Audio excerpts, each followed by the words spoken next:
అడిగి డీటెయిల్ చూస్తే బాల్య వివాహాల నిర్మూలనకు ప్రతి ఒక్కరు కృషి చేయాలని ఆదిలాబాద్ జిల్లా కలెక్టర్ రాజశేష పిలుపునిచ్చారు. శుక్రవారం పలు సర్పంచ్ సంస్థల ఆధ్వర్యంలో కలెక్టర్ సమావేశ మందిరంలో నిర్వహించిన కార్యక్రమానికి ఆయన హాజరయ్యారు. ఇక బాల్య వివాహాల చట్టం ఉన్నప్పటికీ ప్రజలలో సరైన అవగాహన లేదని అన్నారు. ప్రభుత్వం స్వచ్ఛంద సంస్థల అవగాహన కల్పిస్తున్నాయని అన్నారు. ఇక అదేవిధంగా బాల్య వివాహం చట్టరీత్యా నేరమని అన్నారు. అందరూ కలిసికట్టుగా కృషి చేస్తే వీటిని నిర్మూలించవచ్చని అన్నారు.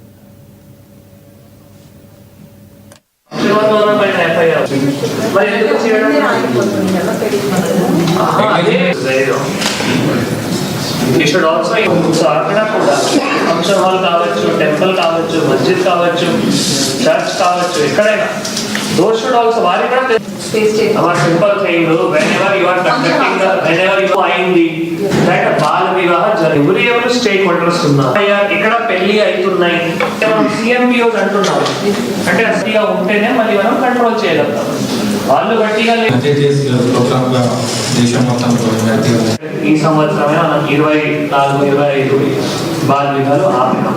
అంటే ఎన్ని సంవత్సరం అయినా కూడా చట్టంలో అవగాహన ఉండకపోయినా కూడా బాల వివాహ ఇప్పుడు కూడా జరుగుతూ ఉంటాయి. సో దానికి యాక్చువల్గా ఈ చట్టం అందుకే వచ్చింది, ఈ కఠినంగా చట్టం.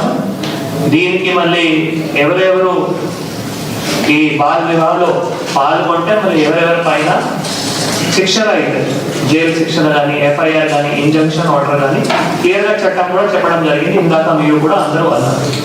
సో ఒకటేమో అంటే చైల్డ్ మ్యారేజ్ ప్రొటెక్షన్ ఆఫీసర్స్ ఉంటారు జిల్లా లెవెల్, జిల్లా కలెక్టర్ నుంచి ఫీల్డ్ లెవెల్లో వచ్చేసి మళ్ళీ పంచాయత్ సెక్రటరీ వాళ్ళు అందరూ చైల్డ్ మ్యారేజ్ ప్రొటెక్షన్ ఆఫీసర్స్ ఉంటారు. తర్వాత దీంతో పాటు మళ్ళీ మనం village level child protection committees కూడా ఉంటాయి. యాక్చువల్గా విలేజ్ లెవెల్ చైల్డ్ ప్రొటెక్షన్ కమిటీస్లో అక్కడ పంచాయత్ సెక్రటరీ కానీ, మహిళా సంఘాలు కానీ, ఊరు పెద్దలు కానీ, మత పెద్దలు కానీ వాళ్ళందరూ కూడా విలేజ్ చైల్డ్ ప్రొటెక్షన్ కమిటీస్లో ఉంటారు. అక్కడ కూడా మనం ఈ చట్టం గురించి చర్చ చేస్తాం. తర్వాత ఇంకొకటి చట్టంలో ఏమున్నాయి అంటే, సో ఎక్కడైనా మళ్ళీ ఎవరైనా ఈ బాల వివాహంలో పాల్గొంటే పర్టికులర్గా అంటే మనం మేల్ గురించి మాట్లాడతాం. అంటే మేల్ ఎవరైనా, అడల్ట్ మేల్ ఎవరైనా ఈ బాల వివాహంలో పాల్గొంటే అంటే అది పేరెంట్స్ కావచ్చు, గార్జియన్స్ కావచ్చు, లేదు అఫిషియంట్స్ కావచ్చు. అఫిషియంట్కి వచ్చేసి మళ్ళీ మత పెద్దలు కూడా ఎవరైతే అక్కడ ఇన్వాల్వ్ అవుతున్నారు లేదా పర్ఫామ్ చేస్తున్నారు, లేదు ఫంక్షన్ హాల్ ఓనర్ నుంచి, లేదు అక్కడ ఏవైతే చిన్న ఒకవేళ టెంట్ హౌస్ వాళ్ళు ఉన్నారు, పెద్ద టెంట్ హౌస్ వాళ్ళు ఉన్నారు, కేటరర్ ఉన్నారు, అంటే ఎవరెవరు అందరూ కూడా దాంట్లో తప్పకుండా భాగస్వామి అయ్యారు. ఇందాక మీరే ఒక ఎగ్జాంపుల్ కూడా చెప్పారు. సో ఫస్ట్ మనం కూడా ఎఫ్ఐఆర్ కూడా చేసేటప్పుడు ఇందాక డీటెయిల్ కూడా అదే చేస్తాము. మనం అది కూడా ఐడియా ఉండాలి దట్ ఎవరెవరికి కూడా మనం పోలీస్ కంప్లైంట్ ఇచ్చేటప్పుడు ఇందాక మీరు చెప్పేటప్పుడు మనం కొన్ని సందర్భంలో చేస్తున్నాము, కొన్ని సందర్భంలో చేయడం లేదు. ఏదైనా ఒక్క సందర్భంలో కూడా మిస్ అయింది అంటే మెసేజ్ మళ్ళీ కరెక్ట్గా పోదు. సో తప్పకుండా చట్టం ఏం ఎక్స్పెక్ట్ చేస్తుంది ఆ చట్టం ప్రకారమే మనం ఇది అమలు చేయాలి. సో మనం కూడా చైల్డ్ మ్యారేజ్ ప్రొటెక్షన్ ఆఫీసర్స్ యాక్చువల్గా మళ్ళీ ఒకసారి మీటింగ్ కూడా పెట్టి వాళ్ళని కూడా ఈ చట్టం పైన కూడా అవగాహన చేయాలి. పంచాయత్ సెక్రటరీస్ కానీ, సిడిపిఓస్ కానీ, అంగన్వాడీ సూపర్వైజర్స్ కానీ మళ్ళీ ఇంకొకసారి కూడా వాళ్ళకి అవగాహన చేయాలి.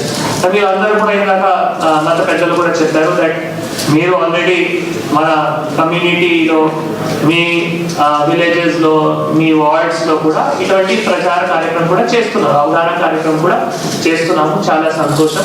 తర్వాత ఎవరైనా మీ దగ్గర వచ్చే ముందు కూడా మళ్ళీ డేట్ ఆఫ్ మ్యారేజ్, మన డేట్ ఆఫ్ బర్త్ ఫస్ట్ మీరు చెక్ చేసిన తర్వాతనే మళ్ళీ ముందుకు వెళ్తున్నారు. కానీ ఎక్కడ ఇష్యూస్ వస్తాయంటే ఈ డేట్ ఆఫ్ బర్త్లో కూడా ఇందాక డిస్కస్ చేసేటప్పుడు డేట్ ఆఫ్ బర్త్లో కూడా మనం కొంత ఎక్కడైనా డౌట్ వస్తే వారు చెప్పిన ప్రకారం దయచేసి నమ్మకండి. ఇంకా కూడా డెప్త్కి వెళ్ళండి, అడగండి. అంటే ఒక 4-5 డాక్యుమెంట్స్ అడగచ్చు. ఆధార్ మాత్రమే తీసుకొని వచ్చారు కానీ మీకు డౌట్ వస్తున్నాయి, అట్లా ఆగకండి. ఆధార్ తర్వాత ఇంకా మీకు ఏమైనా బర్త్ సర్టిఫికేట్ ఉందా, లేదు 10th వరకు ఏమైనా పాస్ అయినా అట్లా మార్క్ షీట్ ఉంటాయి, బోనఫైడ్ ఉంటాయి, అది జరుగేది చాలా వరకు. లేదు మళ్ళీ బర్త్ రిజిస్టర్, లేదు మీరు కూడా మళ్ళీ మీ ఎవరైతే ఉన్నారు మీ దగ్గర స్టాఫ్ కానీ ఎవరైతే వాళ్ళ ద్వారా కూడా ఫీల్డ్కి పంపించి మళ్ళీ బర్త్ రిజిస్టర్ కానీ అట్లా కూడా చెక్ చేయండి. మీకు ఎక్కడైనా డౌట్ ఉంటే జస్ట్ ఒక్క డాక్యుమెంట్ ప్రకారం మనం వెళ్తే మళ్ళీ ఇబ్బంది అవుతుంది. అది కూడా మీకు తెలియజేస్తున్నాము. మళ్ళీ మీ ద్వారా ఇంకా కూడా మీ పరిచయంలో ఎవరెవరు ఉన్నారు మీ మత పెద్దలు వారందరికీ కూడా తెలియజేయండి. ఎందుకంటే ఇంకా ఇష్యూ వస్తాయి. ఆధార్లో చూస్తే మళ్ళీ అంతా 18 అబవే ఉన్నారు, 21 అబవే ఉన్నారు. కానీ యాక్చువల్గా మనం బోనఫైడ్లో చూస్తే ఇట్స్ లెస్ దెన్ 18.